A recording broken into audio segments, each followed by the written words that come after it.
The last day for people to go for advance voting. So what kind of accommodation can You have this card. what languages are the voting? Urdu and Punjabi and Hindi and Gujarati, right? How can I ensure that my vote is counted accurately?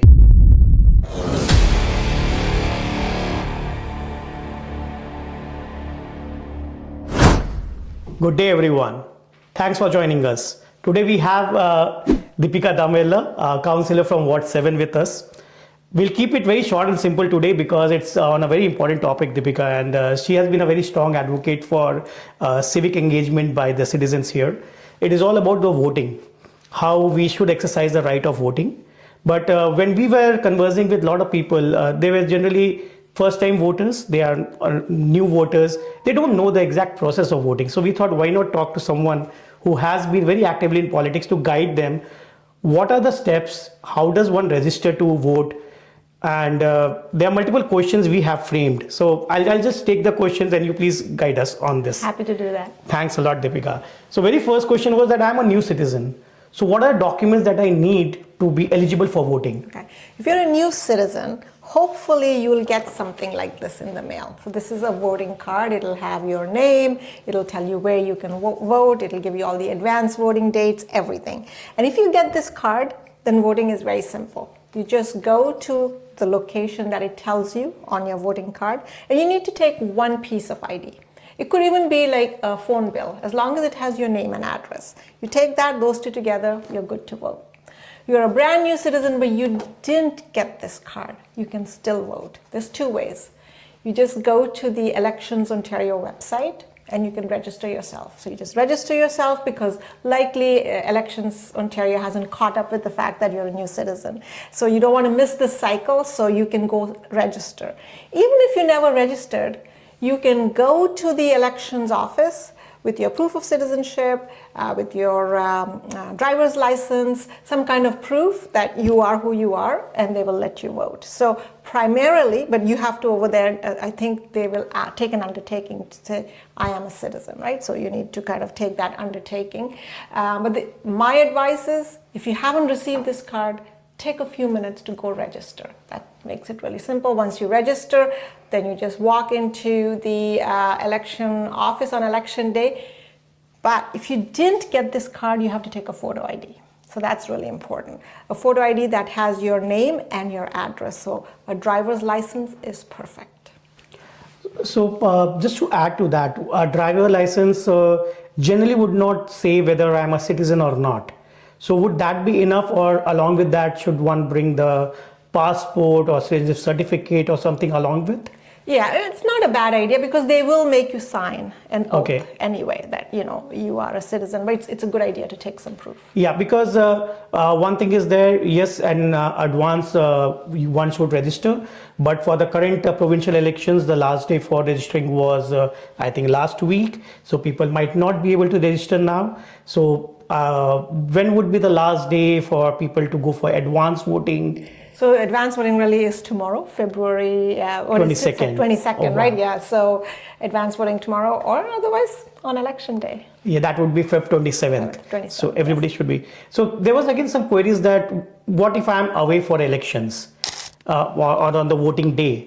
Is there some way where one can vote if the person is physically not present on that day? Advance voting is the best way. Like, there's always a lot of advance voting. There's also something called a mail-in ballot. Again, for a mail-in ballot, you go to the Elections Ontario website and you fill out a form online, and they will mail you a ballot. And then you just put your vote in, and there's a procedure for you to mail it back.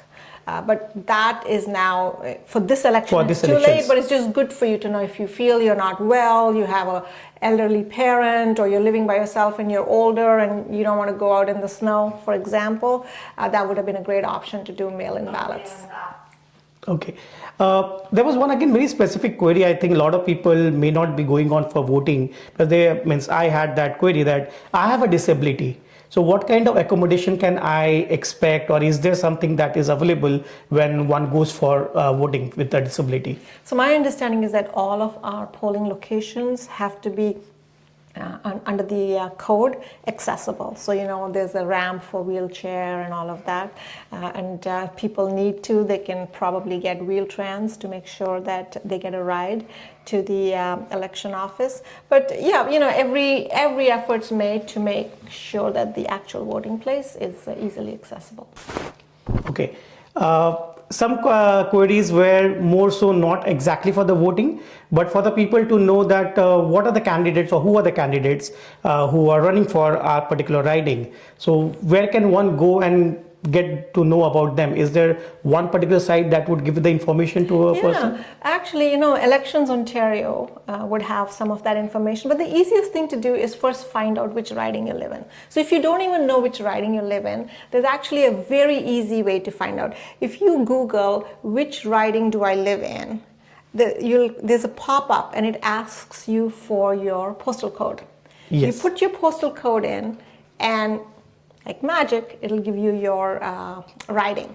Once you get your riding, then you can easily Google and say who's, conservative candidate, liberal candidate for Mississauga Malton, for example. And obviously everybody's online, so their names will pop up. So the main thing is if you know which riding you're in, if you Google, you'll get all of the various candidates. Plus, I don't know, I see a lot of boards, a lot of signboards. So if you Yes, see a are. signboard in your neighborhood, chances are that that person is running in your riding.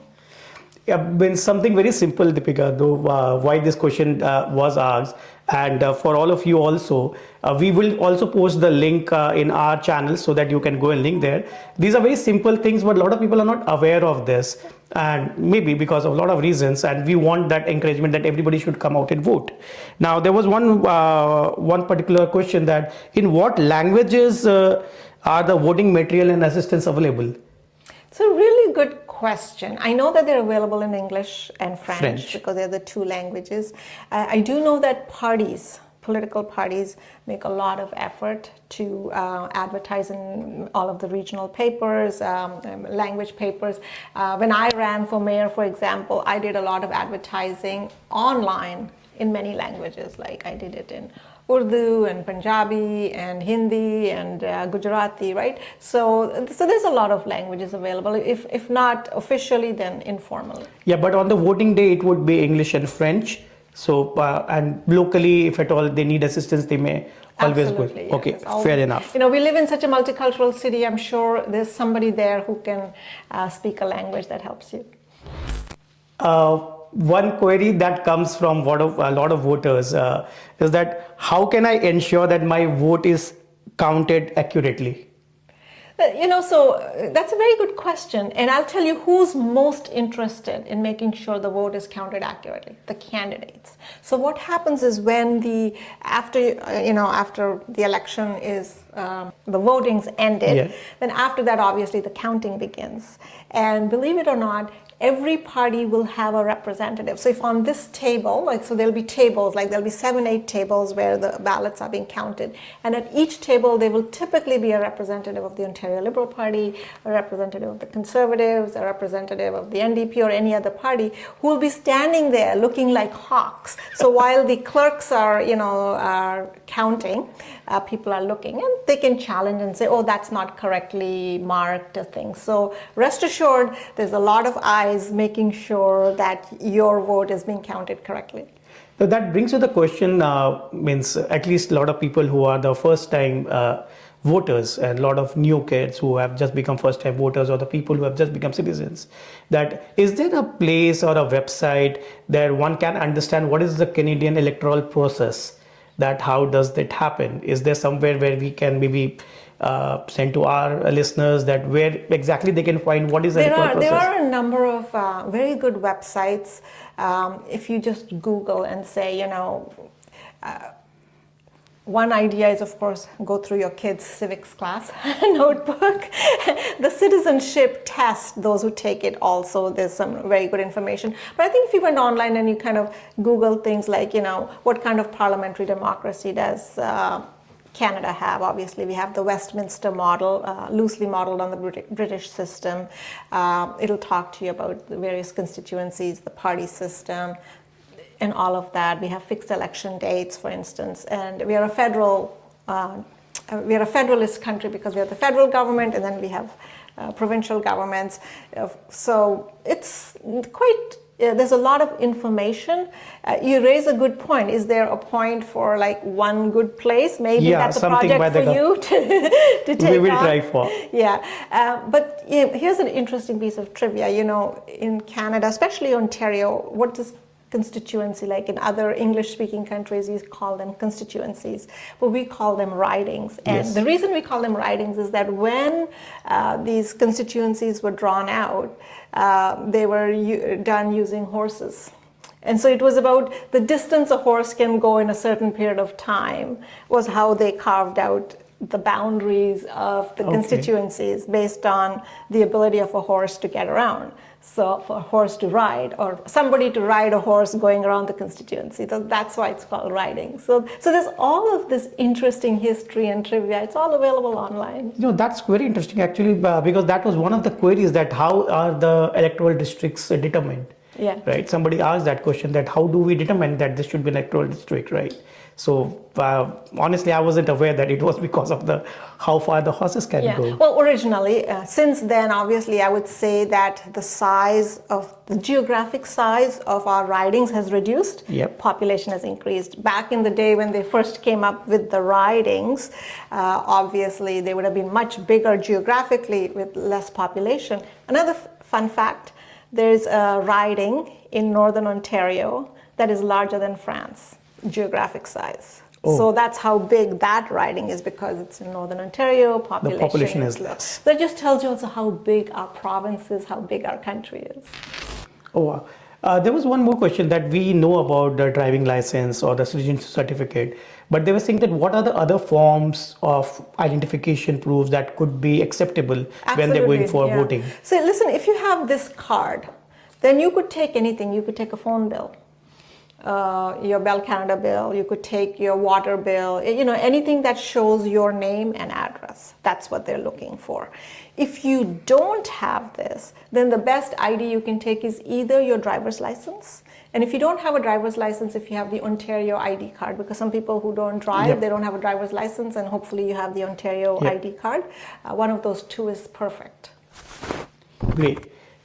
Something related to voting, but not exactly for this. We have always seen that there is a lot of the percentage of voters turning out for the municipal elections are very less. So what has been your experience, or what do you think why the voting percentage is so less, and how it can be encouraged? Is there some incentives that the politicians or the parties should come out with that can help and encourage people to come out for voting? Yeah. So, you know, it's one of those things in life. When you have something, we take it for granted. When you don't have it, you fight for it, right? So when you don't have the right to vote, then people have given their lives to get the right to Yep. vote. But once you have it, it loses a bit of its value. So my ask of everyone is, if you have the vote, use it, because it's quite precious. Also, it's about your voice getting heard. Believe it or not, like municipal elections, sometimes the voter turnout is 25%, Yeah. right? So that means 25% of the city is deciding who becomes your councilor or your mayor. And of that 25% is actually voting. But to win, you only need 12.5%. Yeah. Sometimes not even 12.5%. Yes, You can win with 7 or 8%. 8, 9, 10%. So you can end up with a mayor who was elected by 10% of the city. So then the next time you complain, why are my taxes so high, or whatever, it's because your elected officials are being elected by such a small minority, and your voice is getting drowned out, right, or silenced. So I would say, go out and vote. Yeah, means absolutely, and that is one aim or mission what we are also trying to do. And something what you told me last time when we met, 10 by 10 campaign, right? And that is something we are trying in Voice of Mississauga, that let everybody bring in 10 voters along with that person, and that gets multiplied. And that's how we can see a much larger voting system to be in. And I hope that goes well. All the best for the coming and the next year elections. Dipika, we will again chat on multiple other topics. Thanks for sharing the insights for the voting. Thank you, Ashish, for doing this and for all of your passion for politics. Thanks a lot.